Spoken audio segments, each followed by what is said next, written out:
Good evening. Welcome to another session from the Old Wise Asylum. 666. What does it really mean? Okay, so as I said, if you've got for the last symbol, if you've got a little mirror, it will help you to understand something of grave importance. There's something wrong with this. There's 3 words in there that shouldn't be. And those 3 words, in and of themselves, are the reason why the mundane can never understand what's being said there. Here is wisdom. Let him that hath understanding count the number of the beast, for it is the number of a man, and his number is 666. Now the 3 words that shouldn't be in there is him, his, and 100.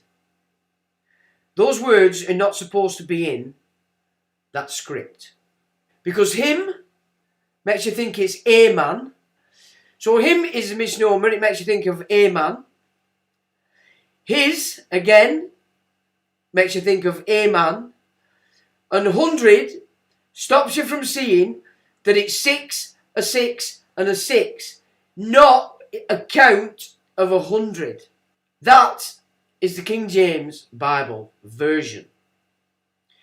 So you can be a biblical scholar all your life, and if you have not initiated, you will not understand these things ever, because they send you off looking to something else. So him, his, and 100 should not be in that phrase. I'll leave you to work that out yourself, but we're going to get to it. You may understand it. First, we're going to have a look at a bit of Roman law. Right. This is William the Conqueror we're talking about. Right. Because he was an Angevin and he brought in the Eastern Roman system. Now, I've gone through this before, but I'll quickly go through it again.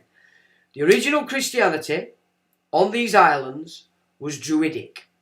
It was dualistic because it came after the time of Zarathustra. It was Druidic and it was born on these islands. The initiate, Jesus, which is a title, was initiated here and sent to Palestine to preach. Okay, he was a white guy. Because we are Aryans. So there was Aryan system.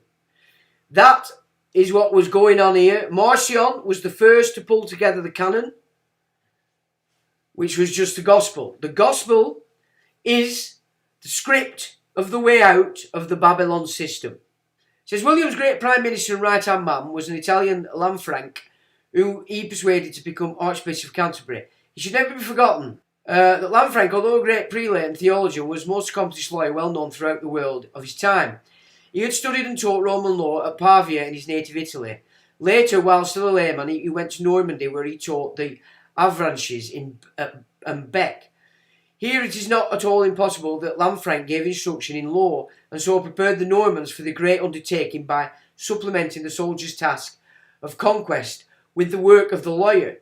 It's idle to say that the English law of the new Bologna revival of Roman law, brought to England in the middle of the 12th century by Vacarius.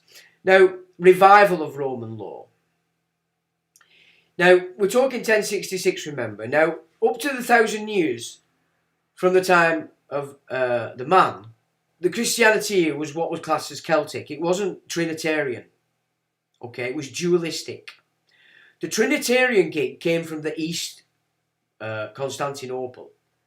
Remember, Constantine shagged his mother, copying the Egyptian kind of thing. So it was nothing to do with the Druids. A lot went on here before Constantine created the church over there in Constantinople. But the church here in the Western Aryan Christianity was coming out of the monasteries. And the biggest monastery of the day was at Chalon in Burgundy. Okay, this is why once these tossers had took over England, they started to dismantle. the monasteries. So there were two completely different Roman theological systems. The Trinitarians came from the East. Now, by the time we get to the Crusades, what's happening there through the Templars, who were Jewish families, Angevins, as was William, they were bringing in a new law, and it was law from the East, but they also brought in the Trinity. Now, we're being told today, like we have always had the Trinity here in the West. We haven't. It was dualistic, and it was Arian.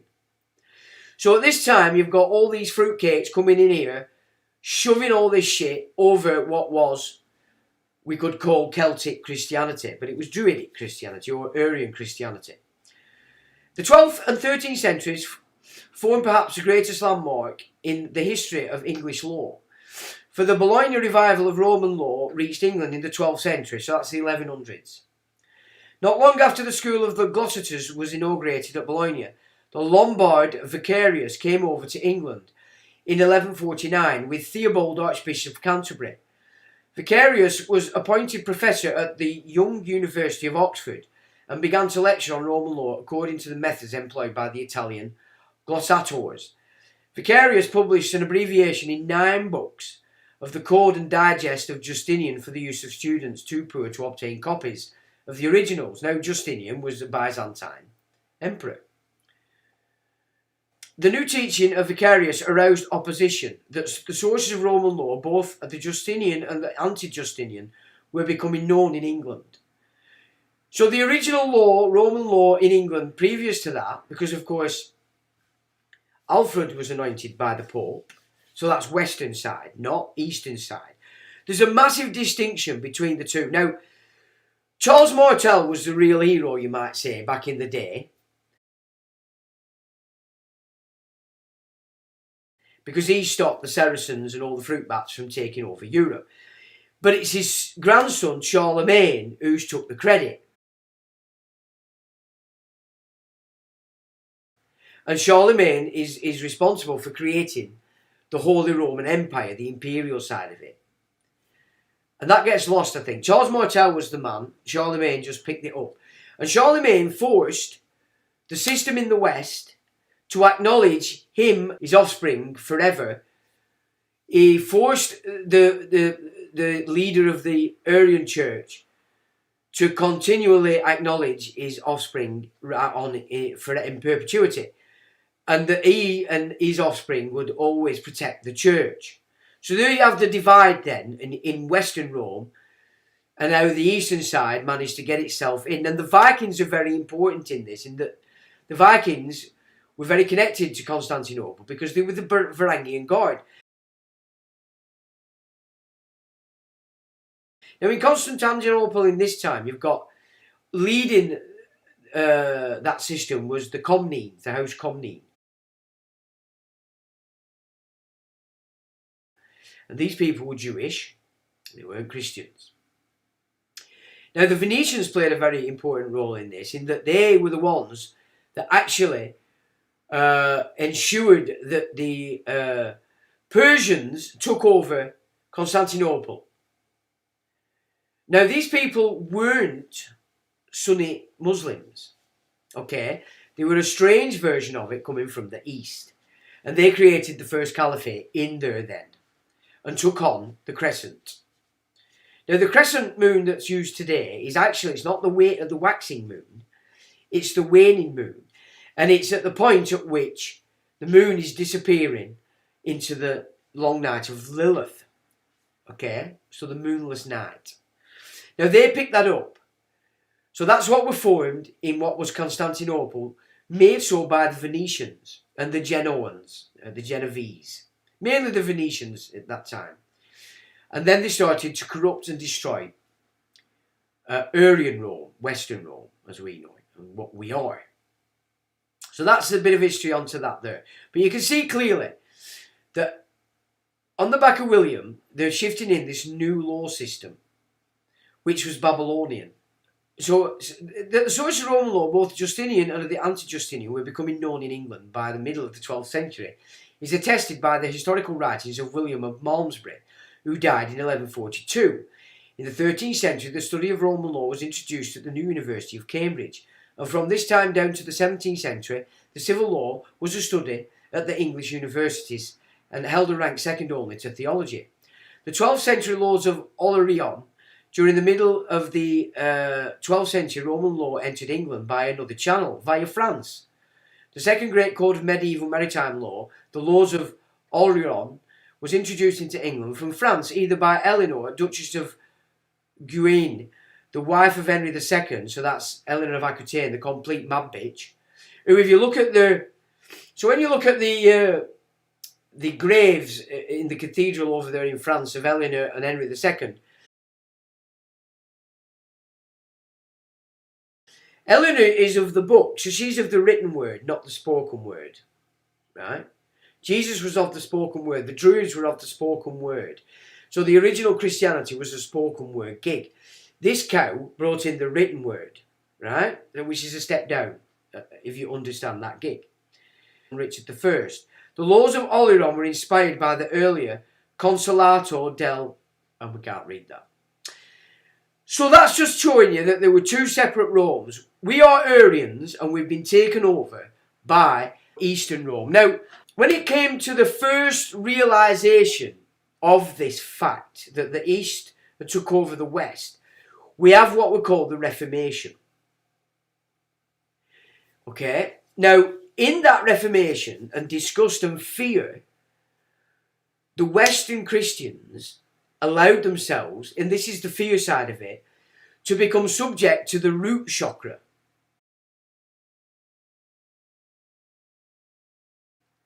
So they left the solar plexus, which is what we were born to, and in the fear and disgust at what they'd realised, they allowed themselves to be taken over by the root chakra people, the money lenders, or the negative side of the people of the Torah. And the negative side of the people of the Torah, they hold as their doctrine the Talmud. So this is why England got screwed over. And Cromwell was played a big part into that as well, while giving all the ideas that he was actually doing something good, getting us off the feudal system that they brought in with William the Conqueror.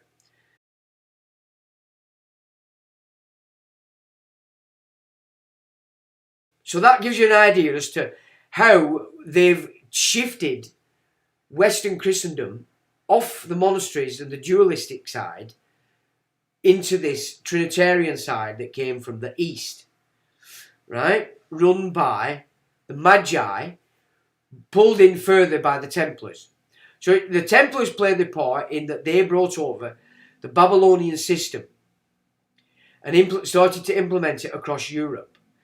The Christian monarchs of the day revolted and annihilated the Templars. They were trying to annihilate this system, but unfortunately, what it appears to have happened is they actually took it on themselves because, of course, it gave them even more power.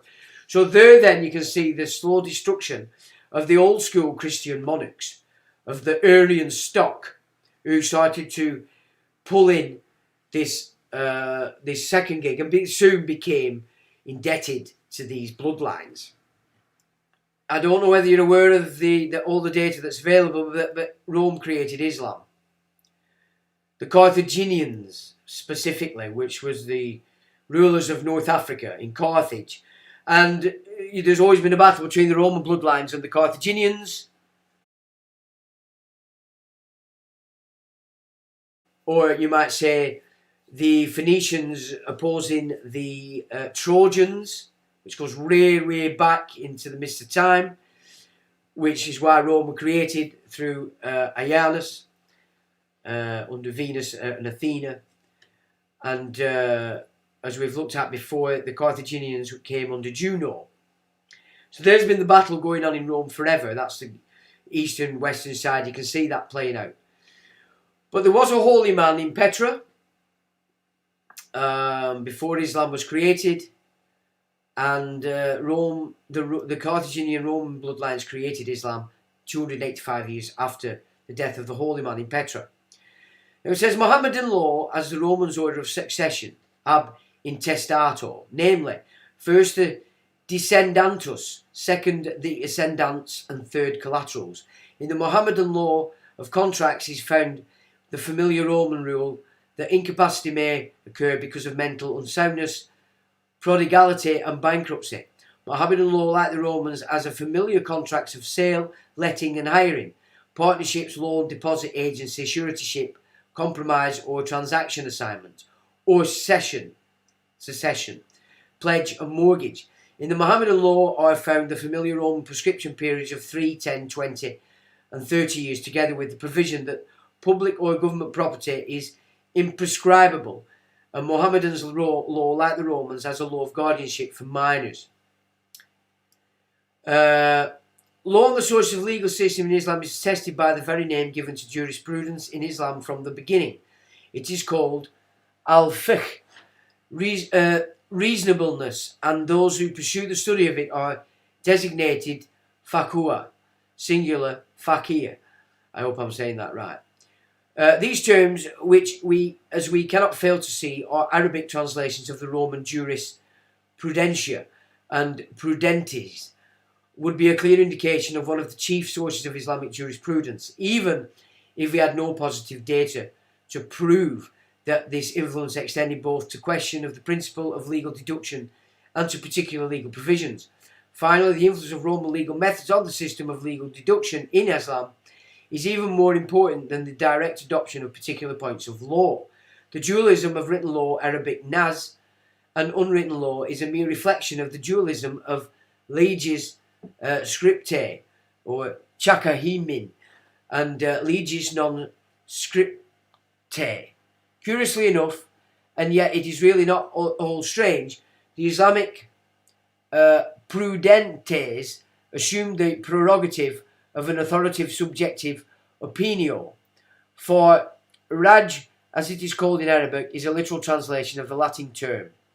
Instances of the similarity of Mohammedan and Roman law, the principles of the several characteristic systems or rights of Mohammedan law, allowing for slight variations in detail, recall the common principles and often the specific rules of Roman law at almost every juncture. The similarity of Mohammedan and Roman law will be seen from the following instances. Mohammedan law, like the Roman, distinguishes between movable and immovable property and contains the Roman legal institutions of usufruct and servitudes. In Mohammedan law, it is in the Roman wills may be written or verbal, and the testator cannot dispose of all his property and leave his heirs nothing. Okay? Now, remember,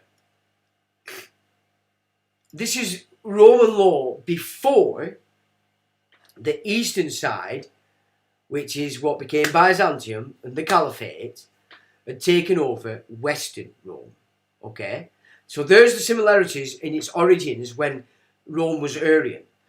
There's something else coming from the east here that's not only took over Judaism and the people of the Torah, it took over Christianity through the Crusades and through the installation of 1066 on England, and it's took over Islam through the oral law, which we discussed when we went through the order of the mystic shrine.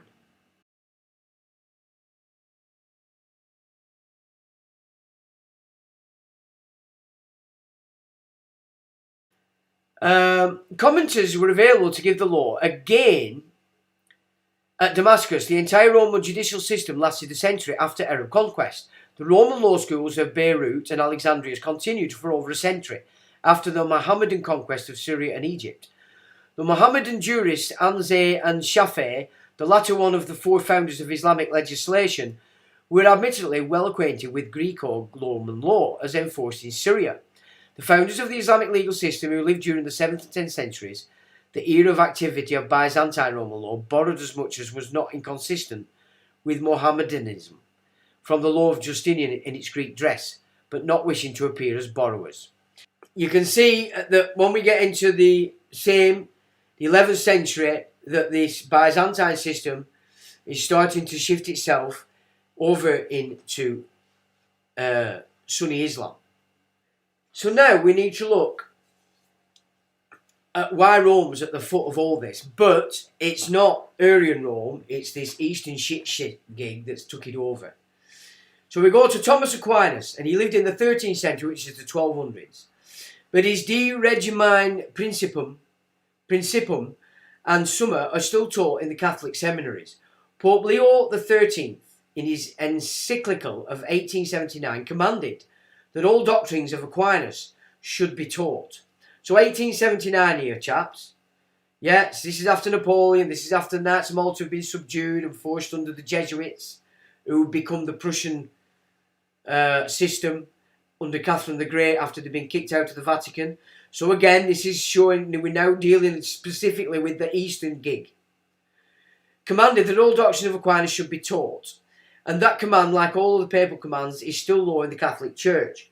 I can give you only a snatch of its present-day Catholic teaching here, and here it is, verbatim et literatim. The Church of Rome is one monarchy over all the kingdoms of the earth, and is among the temporal kingdoms, as the mind or soul in the body of man, or as God in the world. The Church of Rome was instituted by Christ to direct men into the ultimate end of man, and therefore must be unerring, and must also govern all secondary ends, must order everything which has the least relation to the ultimate end, whether it helps or obstructs men in reaching the end. Therefore, the Church of Rome must not only have all spiritual power, but also the supreme temporal power. And this is the Eastern Orthodox Rome, which cemented itself in Russia when Catherine the Great, a Prussian, killed the last Romanov, Peter III. So Russia was taken over by this Eastern system through the Prussians, the whole of the Roman Empire, a long, long time ago. This is why Russia's important, and this is why Russia is the problem. Remember, Eastern Rome was Catholic, we were Arian. They've lost that in history deliberately, so that we don't understand our own history. The Beast of Revelation 13, David S. Phelan, a priest in St. Louis, wrote in 1913. Tell us we are Catholics first and Americans or Englishmen afterwards. Of course we are. Tell us, in the conflict between the church and the civil government, we take the side of the church. Of course we do. Why, if the government of the United States were at war with the church, we would say tomorrow, to hell with the government of the United States. And if the church and all the governments of the world were at war, we would say, to hell with all the governments of the world. Why is it that, in this country, where we have only 7% of the population, the Catholic Church is so much feared? She is loved by all the church children and feared by everybody, due to the history of the Jesuit order. Why is it the Pope has such tremendous power? Why the Pope is the ruler of the world? All the emperors, all the kings, all the princes, all the presidents of the world are as these altar boys of mine.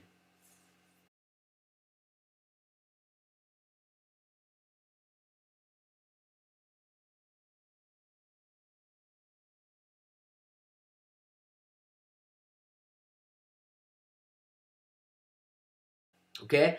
Now, remember, the Reformation is when the Arians realised the East took over the East, but in the fear of that system, they became subject to the negative side of the root chakra, which is the frequency afforded to the children of the Torah, because the Talmud was running the show.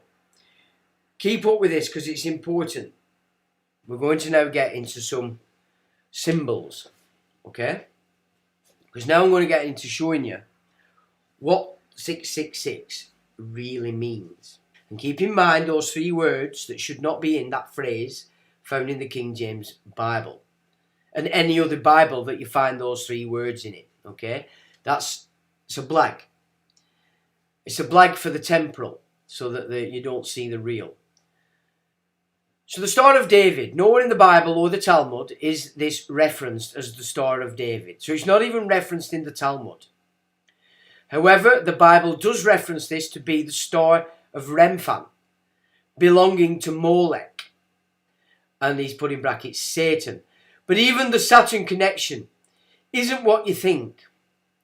Now there you can see the square and compass of the Freemasonry mimicking this Star of Remphan. And if you look to the top right, you can see that within the star of Remphan is the cube. The cube is the important gig that we're learning about today. Alright? It's very important that you get this. Now, if you look at Saturn here on the bottom left, you can see the octagon. But the octagon and the cube are the same thing, because they reference the number 6. The hexagram as well as the hexagon is simply a cube in the 2D. And there you are, the star of Remphan, and there you've got the cube inside it there. And there we have the cube in 3D, the Merkaba. And it can be put into the cube. 3 dimensions, height, width and length. So there's your number 3 in the Masonic. And we have the hexagon is perfected version of the cube. The Muslims, originally, the Kaaba was a rectangle. So it wasn't called the Kaaba, because the Kaaba in English means cube. Okay? So here again we can see that all 3 religions in the garden are not referencing the balanced state. Again, there you've got Star of Remphan, you've got the cube in the centre. Here you've got another cube that's found in Freemasonry showing that it references the 3 religions. Okay, so the cube and the 3 religions as they stand are referencing the cube. Now here we have, this is the on the right is the Jewish word in the cube. This is Abad Lubavitch, by the way. This is not Torah Jews. They're not supposed to be doing this. This is Talmudic. Abad Lubavitch gives his Zohar stuff, and it gives you dimensions, etc. As though it's got to be done in a particular way. And of course, over in Mecca, we've got the cube again, 2 towers in that depiction. And then we've got a Masonic keystone there, again a cube. Now look at this. This is a cross, which is a 2D version of a cube. 1, 2, 3, 4, 5, 6. Right? 6. The cube represents 6 as a number.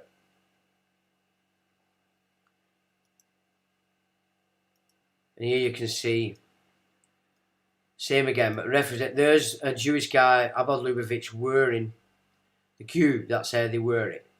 Now, I used to have depictions of some Muslim sects wearing the cube, but it mainly in the Sufis side of things, which is the Trinitarians who came after Zarathustra. When Zarathustra created what was the Mithra tradition into a dualistic tradition, then it was taken over again and turned into a Trinitarian position. Okay, in the East. But I haven't been able to locate that image, unfortunately, so my apologies.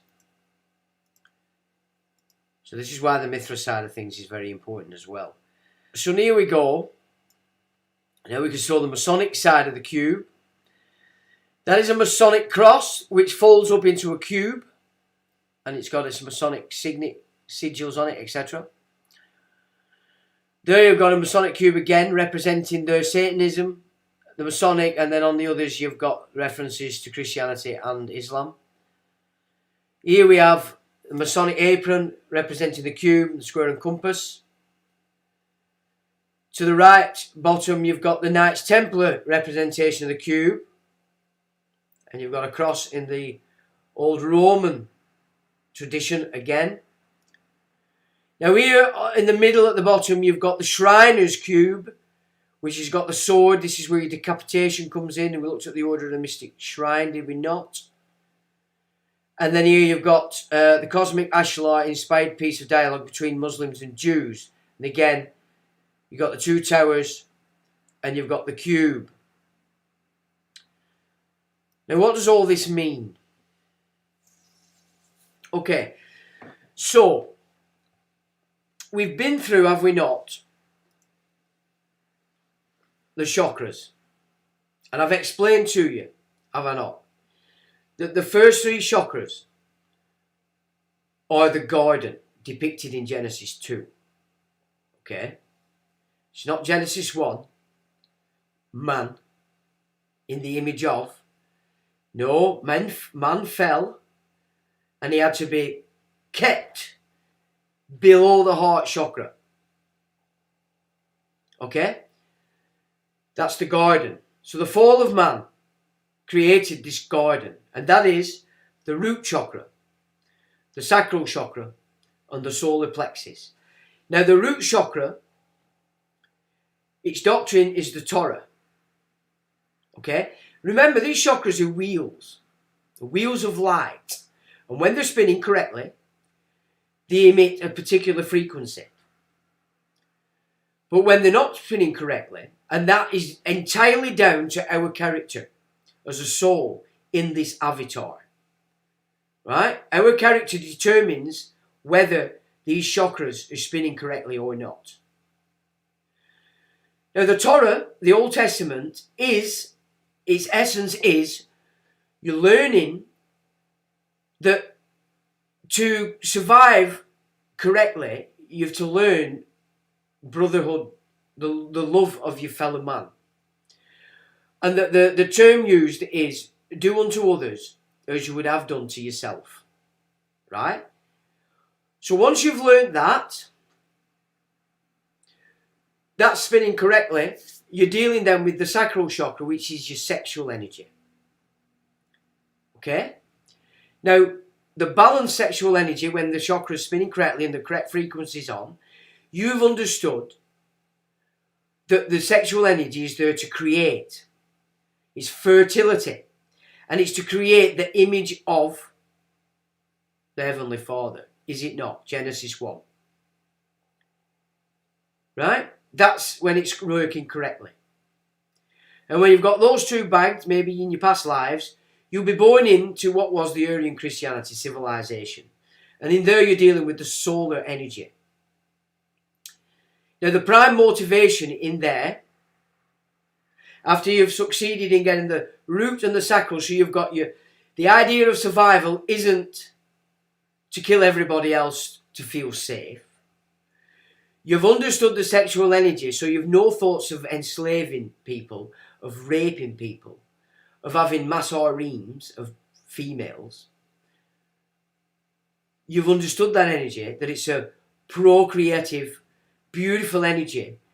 And in order to create something good in the image of, you have to have a loving relationship with the female to create that image of the Elohim.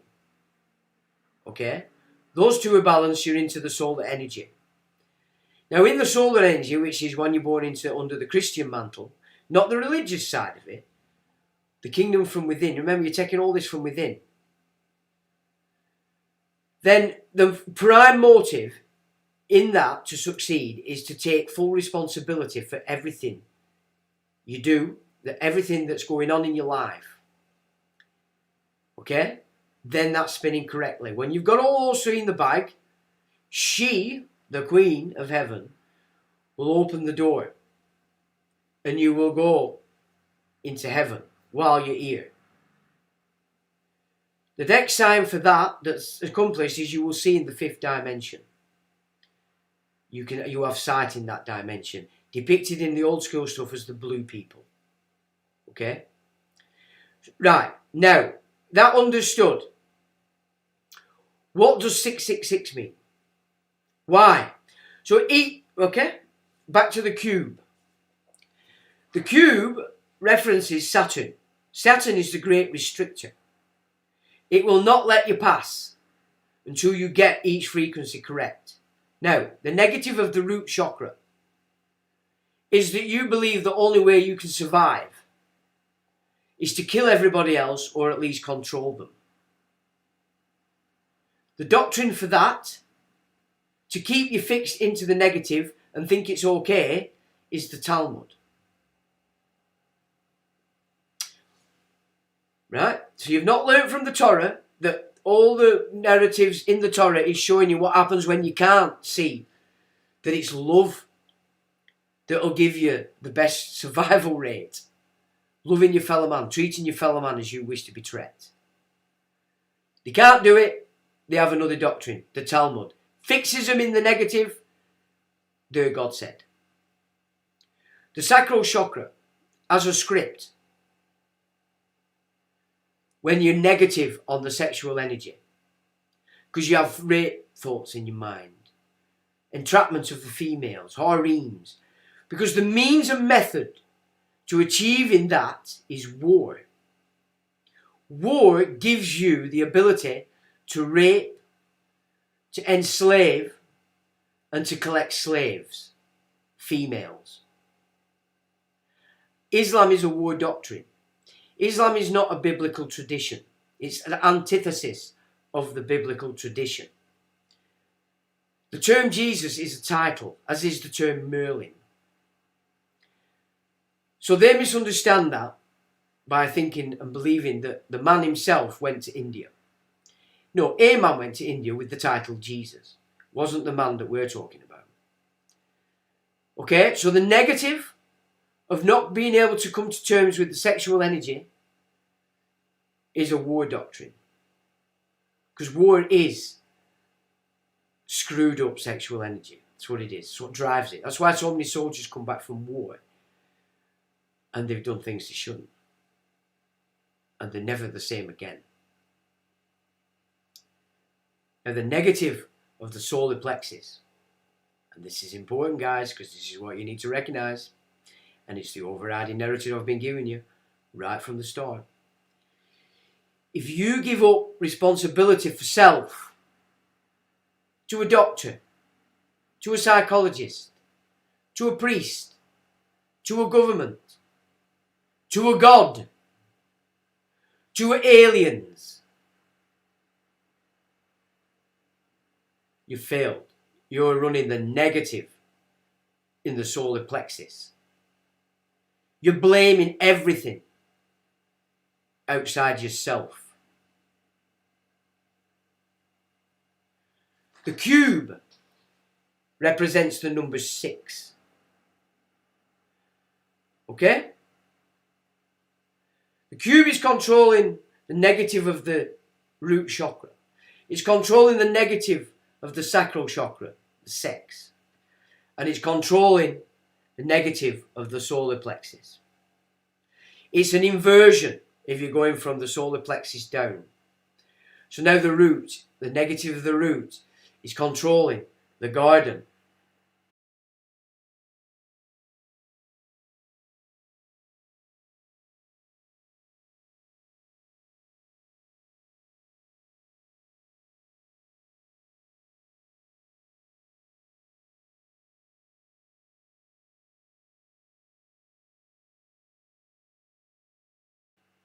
And they call it Judaism. And it's not.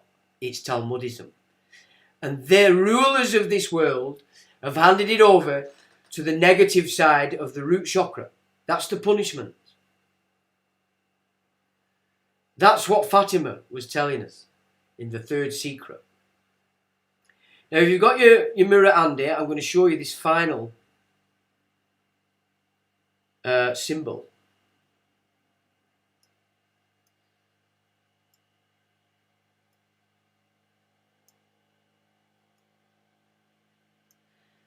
Now, connotations with Saturn is because Saturn is the great restrictor, so you would see him as an evil god.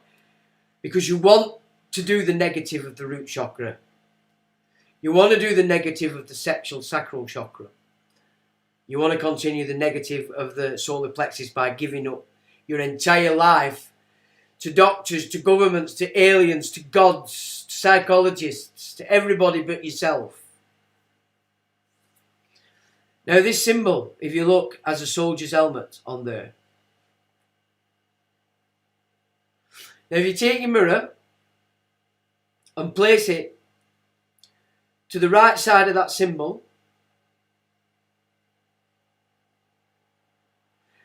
then flick your mirror flat against the screen, and that image you can see in that mirror is the man described 666. It's you.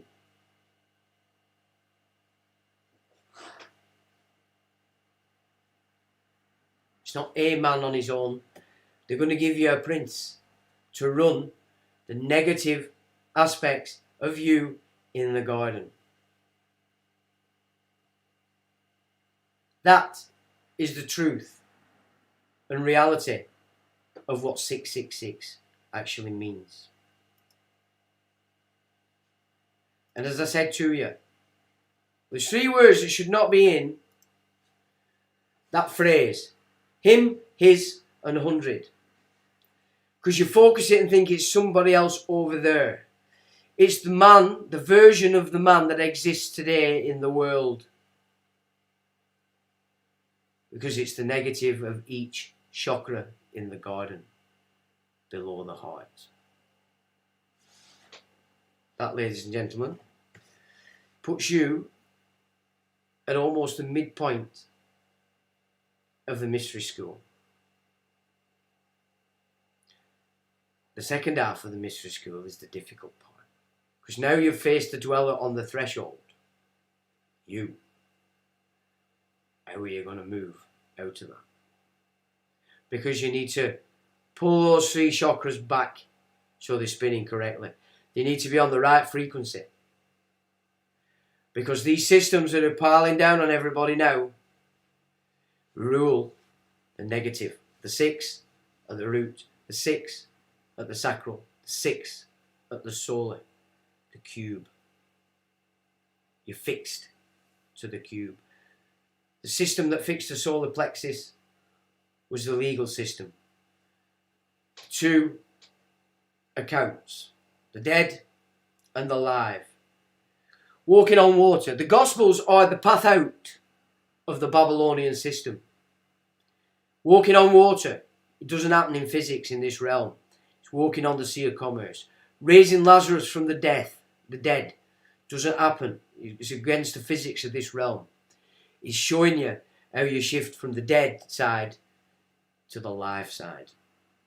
The Gospels is the way out. And what have they done now? The Fatima prophecy is showing you that in that failure, now the root chakra and the sacral chakra, war, is going to remove the gospel from this place. That's what it wants to do. It wants to remove the gospels and its teaching from man.